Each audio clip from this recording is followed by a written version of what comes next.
கோயம்புத்தூர்லேருந்து ஏறக்குறைய 27 கிலோமீட்டர்ல வெள்ளையங்கிரி மலை அடிவாரத்தில நொய்யல் ஆற்றங்கரை ஓரத்தில இருக்க ஊர் தான் முட்டம். மயிலாடுதுறை மாவட்டத்தில முட்டம் இருக்கு. அது மாரி நெறைய இடங்கள்ல முட்டம் இருக்கு. நம்ம கோயம்புத்தூரில் முட்டம் நாகேஸ்வரர் கோவில். இறைவியோட பேரு முத்துவாளி அம்மன். முத்துக்களால் அமைந்த காதணி அமைந்ததுனால இந்த பெயர். 1500 ஆண்டுகள் பழமையான கோவிலுங்க அது. இந்த அம்மன் வந்து பார்த்தீங்கன்னா, முன் கையில பரியகம் அப்படின்னு ஒரு ஆபரணம் அணிந்திருக்காங்க. வலது கையில நீலோத்பவம், அதாவது கருங்குவளை மலர வந்து அவங்க வைத்திருக்க மாரி காட்டுறாங்க.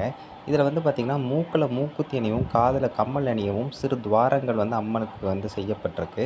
அதை விட அந்த திருமாங்கல்யத்துக்குண்டான முடிச்சுகள் கூட வந்து சிற்பத்திலே வடிவமைக்கப்பட்டிருங்க.